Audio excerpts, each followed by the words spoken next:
All right, welcome to What Do You Collect? We're here today with a very special episode. Two amazing guests here. We have Rhonda Swan. How we doing, Rhonda? Awesome. Good to be here. And we got Cookie Zito over there dialing on in. What do you collect?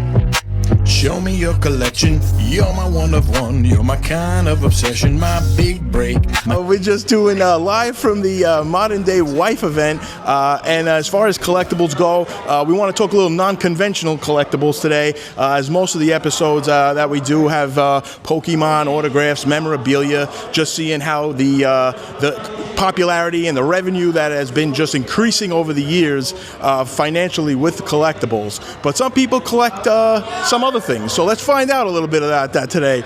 So Rhonda, just want to give a little introduction. What are you doing here at this event, and just what brings you to Manhattan? Yeah, it's super cool to be here, Paul.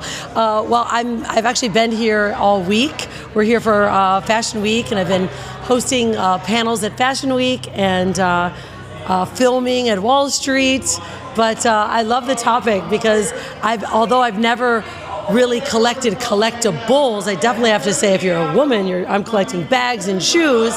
However, one of my favorite things that we collect, especially in our family, are memories. We've been traveling for the last 17 years. My family on the road, 17 years, left the USA, lived in 52 plus countries. And so I'd have to say collecting more memories than things are part of our mojo. No, I love it. That's true. Listen, those things, they propel you, in ways that every day you wake up. Yes, a memory is something that sticks with you, and it turns you, that day, a memory could turn your day around. It's something. But it's also, memories are invaluable. So you're talking about collectibles that hold value and grow in their value. Sure. What I like about this topic is that, you can actually put a price tag on a memory that that could last a lifetime. How do you put a dollar figure on that? Exactly. Exactly. And Cookie, want to just jump over to you a little bit. I know that want to tell us a little bit of your fashion brand and everything dealing, that you're into, and what kind of collectibles or memories or something that you hold on to in order to motivate you daily. Okay, thank you. Thank you, Paula and Rhonda. I love that answer, though, Rhonda. It's like, that's exactly it. Women, we collect things that are like more like clothes and purses, and don't they always say that the Birkin bag is like a collectible item too that you can like pass down to generations? So I love But it that. never loses its value. That's true. Exactly. Like people like use that as like a purchasing point. So I'm the CEO and founder of a company called ChristyMazNetwork. It's a lifestyle brand media company with a shoppable element, and it's for women in their 40s, 50s, and beyond. And I really wanted so it has a shoppable element. I have my own clothing line, but I also celebrate other women and their companies and their clothing and whatever they want to promote. So I'm trying to make like a little bit of a distribution hub. And I don't really have a collectible per se, but I really tap into nostalgia. So I feel like that kind of goes hand in hand with collectibles because, like you said, it's something that like you hold on to and you love and you want to think about it all the time. And nostalgia is like one thing that's really big for my audience to feel seen and heard. And a lot of times it'll be like, you've seen the Golden Girl memes where it's like, this is what Blanche looked like when she was 50 and this is what the new 50-year-old looks like. So we do a lot of things like that, which are like nostalgia plays and how far we've come. And so that's really exciting for me. And I feel like that's a way to make this like more synergistic with Paulie and the collectibles.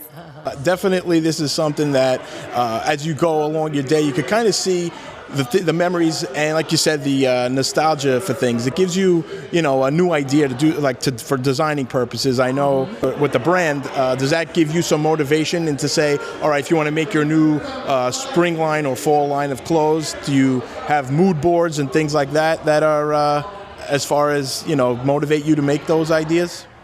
I do, for sure. Like even like with like something as topical as like Stranger Things, it kind of brought back 80s fashion. So like everyone's now wearing like the leather boots, the short like scrunch boots with the heel or the kitten heel, and wearing like bright neon colors. That kind of brought back some of that essence to it. And I see like a lot of times like skinny leg jeans are out and now big leg jeans, which are kind of like the 90s. So I feel like fashion goes through trends a lot, and like nostalgia plays a huge role in that, especially with like fur, faux fur, leather. I have an 80s, I have like an early 1990s Banana Republic trench coat, black leather trench coat that I brought back out, and it is crushing. It's fun to have those throwbacks of like the new times versus the old times. So I definitely do that with my audience and like my clothing and what I pick out. What about you, Rhonda? Well, I mean, I probably quite similar. However, in my line of work, I guess I could say I own a PR and branding firm. So I was just kind of thinking as you're, talking, our family was the first digital nomads before it was a thing. This is in 2008, right? We left in 2008, and when we started creating this, motto that the Unstoppable Family is what my family's called, which is why my company's called the Unstoppable Branding Agency. My husband's the Unstoppable Surfer. I was the Unstoppable Mama. My daughter was the Unstoppable Girl. And I realized that I actually collect brands because I'm in the business of building brands. I've launched probably over 2,500 new brands, new products, courses for clients. And in our line of work, in PR and media, I collect covers of publications, like ways, to get people more visibility. And so, when we start to weave together, what it is that we do, and how is it that when we're doing the work that we do, how do we help support other people? And I think that's what I enjoy about this conversation when you talk about collectibles, right? Someone's like, okay, and I remember I used to actually collect strawberry shortcake dolls. Yes. They were popular, like Cabbage Patch, strawberry shortcake. Yes. I had all of them in boxes, and I remember my mom would keep them. She bought them for me when I was younger. And little did we realize they were so incredibly valuable, right? And so when you think about the things as you grow up that you hold value to, right? So when we're collecting things, often we collect because they hold monetary value. However, most of the things that I actually collect have more sentimental and emotional value. And same thing goes for when I'm working with clients. We're building their brand, their personal brand identity that's part of their identity and their collectible, right? Everything that they do builds upon their brand. So for us, we're putting clients in, PR and media or on TV and publications. It's like you start, collecting this, a mass amount of visibility. And what does that turn into? Currency. Our motto in our company is that visibility equals currency, because more a brand is seen, heard, the more people know about you, that turns into currency, because whether they buy it, they share it, they talk about it. And I think that's kind of the way I look at everything. It's like, what is the value I'm putting on it? What's my perceived value? What's the audience's perceived value? And then we can literally put any price tag on it.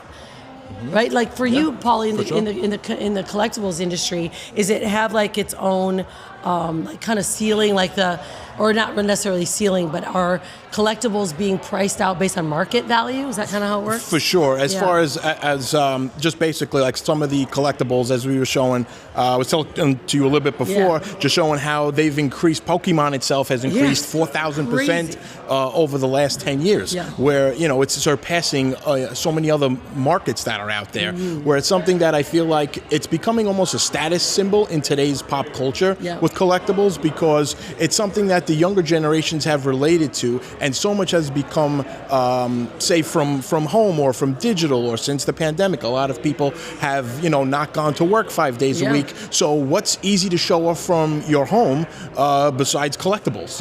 It's something where everyone relates to it, and some of these things are interactive. So if they're, Pokemon, for example, they're a TCG game. So it's a game. So it's something that if you want to play with your friends, you're automatically interacting with. So I think the utility behind these collectibles is what's propelling it in today's world, because it's not so easy to show off a collectible car, for example, or something of larger sense. But these small collectibles are also tied in with a lot of the popular, say, celebrities and athletes of the younger generation, where all of a sudden, if they're if they have a basketball card out there, then it's a one of one, and you have some athletes going after collecting their own things. So they're out there purchasing these from other collectors, paying whatever they want for it. There's a play in the MLB, pitcher on the Pirates, where he was, it was his girlfriend was offering come to the game with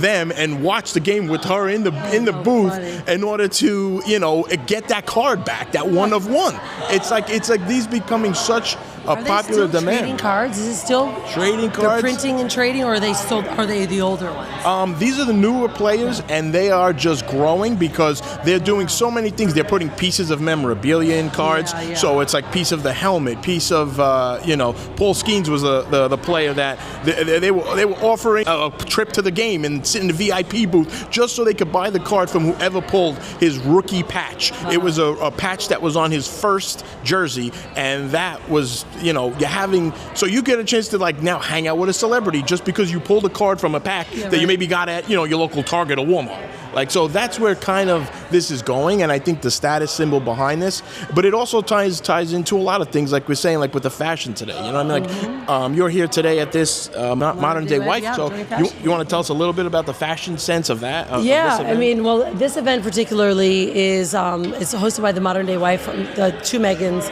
and they host them all over the USA, and it's interesting because it does tie in. Like they bring a collection of women and different brands to be showcased, to be in front of an audience. And I feel like that's really where we're going today, because if you have an audience, you have eyeballs. Now you've got attention, you've got a business, or you've got a way to leave an impact, and that's what they do here. And like I'm hosting a panel with like 6 different speakers, wellness and in business, and it's like I personally enjoy meeting different people and learning from their perspectives, right? Their experiences. And I feel like that's how all of us are learning. It doesn't matter what industry we're in, right? You're learning from someone that, that is collecting cards or collecting something else. And if you can then listen to someone's like, well, I'm actually doing this for business, or, these are my collection of thoughts or ideas. I think it's just a wealth of knowledge. And that's really what's going on here today. Fashion Week's been all week, right? And of course in New York and the city. It's been super busy. We hosted a big panel yesterday. Fashion shows like madness. But all comes down to community, attention, right? And eyeballs. Like that's what we're looking at. And so if a brand or a voice or a message is in front of a community of people, now you've got somewhere it can go somewhere. And not everyone, like I'm not into Pokemon, but man, it's one of the largest collectibles in the world. It's crazy. It's crazy for sure. And it's something, because it's like just like the fashion, I feel like it's a status symbol. Totally. It's kind of what brings all this together. Look how These nice. bags, Christian Louboutin, these are like $2-3 grand, right? It's like, but I collect my bags. So it's it's all about how do we perceive value, I think, and I think that's really the conversation. Absolutely. And coming up with the ChristyMaz Network, what are some plans for the future on that coming up this year? Yes. So I have a couple of different shows that we're launching. I just launched a show called The Divine Feminine, and it's a look on spirituality with different women in their 40s and 50s talking about, like, we have like a clairvoyant psychic, a feng shui artist, our feng shui practitioner that is coming on. And then I also have a fashion show that we're working on called How to Wear It, Where to Wear It, that just kind of helps women know those in-between moments when they're not sure what to wear. Like if you're going to like a house party or like a football tailgate or a bridal tea, like those in-between moments that you're not really sure but you want to look cute. So we're doing a show based all around that, and that'll have a capsule collection attached to it, which we're really excited about. And I hope to launch that in like either March or April, fingers crossed.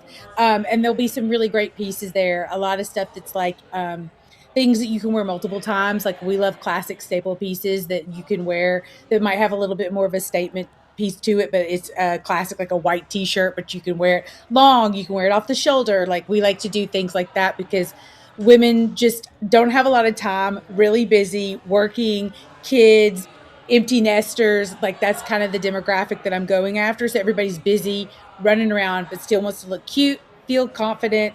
And so that's what we're going for. And just to bring it full circle for what you're saying too, Rhonda, like I think that it's huge, is a lot of my mission and my mission for Christy Maz is to help women feel seen and heard. So I'm super grateful for this opportunity, especially with you, Paulie, and bringing other great women involved.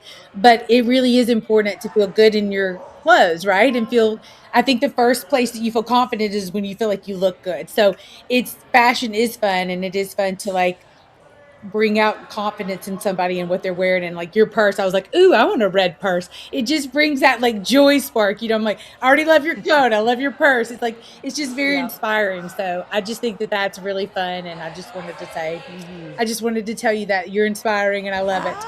Thanks. So we're at the W Hotel here in Hoboken and Modern Day Wife, and so they bring in different brand activations, and they've got a dog adoption little corner over here. There's a bunch of little dogs over here. I think that's the best part, when you can bring communities together, you can bring people together, bring ideas together. That's really where a lot of different things will spark, right? And networking and businesses start from just an idea, and connecting and meeting other people. And I think that's really what we're doing here now. That's true. Yep. And that's the thing. What's most important, I find, with a lot of the collectibles are the communities. Yeah. There's a lot of digital collectibles, like NBA Top Shot. It's a big community that I joined into because it creates something where you could collect these digital collectibles, but then in your local area, other collectors do meetups where it's like they'll sponsor, go to a Knicks game, go to a Nets game, say for here in New York. So now you're there with other collectors who collect the same things you do, and without meeting them, you automatically have so much to talk about. Yeah. It's like the fandom is just, grows as the time goes on because you're a collector of the same thing. And it's kind of the same with brands. I mean, it's, as far as if once you know somebody that has, say, a certain fashion brand that you like, that's it. You're automatically asking them, where'd you get that? Where'd you pick that item up from? It's great because it just ties community together. And Rhonda, just want to talk a little bit before we wrap up. Just where can we see you, and what projects do you have going on that people could tune in to see some of the amazing stuff you're working with? You're a legend in this industry. I just so happy to have you here today. Oh, and, it's awesome. Where else could we find out more? I mean, it's really easy to find me. I mean, searching for me, of course, I always tell everyone, Google me, because that's what I do in PR and media, right? If you're not searchable, if they can't see you and you have a Google knowledge panel and people talking about you, then you're a best kept secret, and we like to turn best kept secrets into worldly known brands. So definitely search Rhonda Swan, but I play really strong on Instagram. This is where a lot of my shows are at. The Rhonda Swan Show, Wake Up New York. That's on USA Today, Newsmax, CNBC, Fox Business, Bloomberg TV. Right? And then I do the Wall Street Minute here in New York, and then a Hollywood Minute and Wake Up SoCal in California. But that's kind of the best way. Search me up, and you'll find all the good things. I love it. Thank you so much. And Cookie, where do we find out more about the Christy Maz Network? At ChristyMazNetwork.com or ChristyMazNetwork on Instagram. All right, fantastic. Thank you both so much. Had a great time today.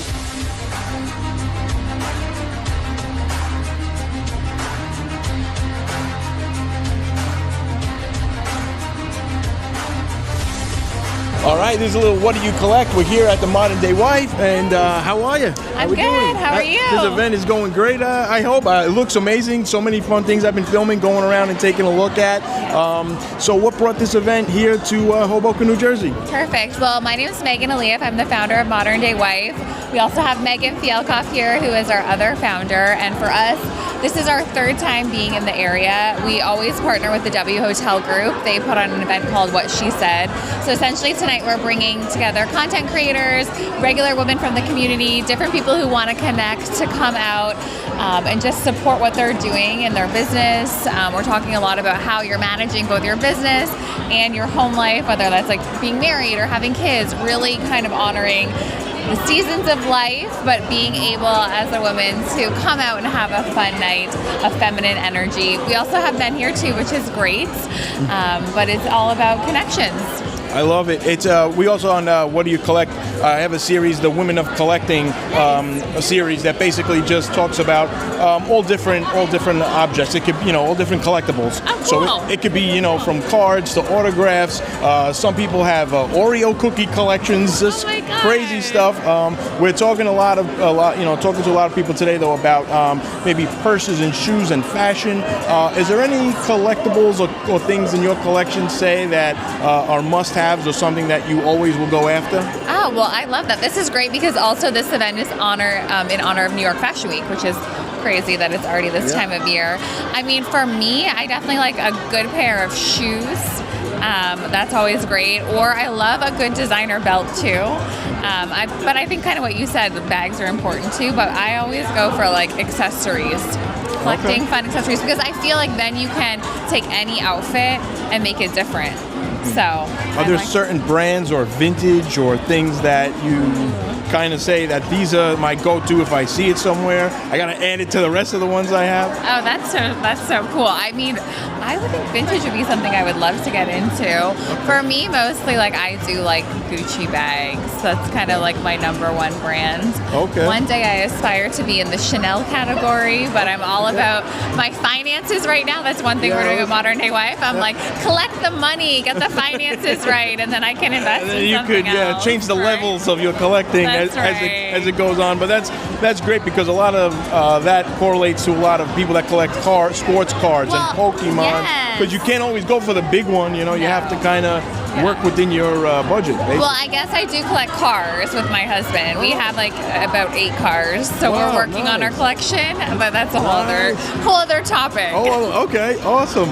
And as far as what you see with the future of, say, the fashion, do you see things pulling on nostalgia or pulling on things that you say maybe this is a reflection of the 80s and people that are kind of tying to that, it's coming back today? Do you see anything of in the nostalgia sense coming into what you see today? Well, I think we always see that, right? Like, it's so funny where you look at something that comes out for like a new season and you think to yourself, oh, if I kept that from 10 years ago, I could wear it now, right? Like, obviously we just went through like leopard print, and I'm like, didn't we just have this like, you know, not that long ago, right? Or there's lots of different like big palm prints, and it seems like very early 90s Miami's. Sorry, my phone is buzzing off the hook. I'm like, I wonder who it is. It's probably my business partner. Like, sorry if you get in trouble here, but thank you so much. Thank you. Appreciate it. We're here with Davi. Just wanted to talk a little bit about collectibles. What do you collect? Just bad experiences, bad memories. No, you know, I don't collect anything now, but when I was little, I loved Legos. Okay. Big Legos. Anything into any sports cards, Pokemon, any of that stuff? No, I never did the cards. Sorry to say, never did the cards. There was more Legos and Ninja Turtles. Okay, all right. And what do you say about, besides the bad memories that you collect? Where do you put all those? Where do you put those collectibles? Oh, I take them to the therapist's office. Okay. I gotta all go. right. Nice to meet you. Nice to meet you. Thank you. What we've built will inspire you to obviously achieve your goals, because really that's the whole purpose, is to help each other win in life. And not to mention, many of the people on the panels have amazing booths next door. So yeah, we're so excited. So we've been in business 6 years, and our first event was at the W Times Square in New York, and then Intercontinental Barclay. I'll just give you a little itinerary for tonight, although I'm sure you got all our reminders. So we basically have all the pop-ups next door, and some of them have experiences. And yes, please support all the brands. They've poured their hearts into all of their creations out there.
It's really amazing to think about when we have an idea, what can we do to help someone else, right? That's really what we do as entrepreneurs, isn't it? We turn our ideas, because it inspires us, motivates us, but in reality, it helps us, because then it can also help others, and that's really the mission behind it. And She Means Business is an incredible publication. Thanks for that, Ashley. Erica, Holling Drake Weir. All right, let's go. Let's give Erica a big hand. Founder and CEO of Erica Weir Wellness. So Erica, how do you actually help clients move beyond quick fixes towards sustainable health? Thank you, Rhonda, and thank you, New York and Hoboken, for having me. I'm here from Canada, so this is really exciting, and it's even colder there, so I don't think it's cold here. Thank you for that question, because all we're bombarded with every day is quick fixes, right? On Instagram, take this supplement, you'll do this. Here's the latest trick to lose 5 pounds, and really longevity, as a longevity coach, is about the opposite. It's not about urgency, and most women are in that urgency fight or flight. So in terms of making what I do sustainable, it has to fit into your life. All of my recommendations are based on science-based facts that come from the blue zones. How many people are familiar with the blue zones? So they are the places in the world where people live the longest, the healthiest, and the happiest. And there are 5 places in the world. But what I feel we've done is in North America, we've really engineered health out of our society. So how do we change the environment in which you live? How do we look at your entire life to determine these quick fixes aren't going to be here later on? What would your 80-year-old self say to you now to thank you for what a habit you've started, right? So think of it that way. Whether it's starting to weightlift for two times a week. And that may not, you may say, well, I already do this, I spin, I don't have time for that. One of my tips, put a kettlebell at the bottom of your stairs. Every time you go up and down, you're raising your heart rate. It's the quickest way to do it. You're on Zoom calls for 10 hours in a row. You have a mat. You review your notes in plank position. There's so much you can do. So there's a lot of people are like, yeah, I could do that.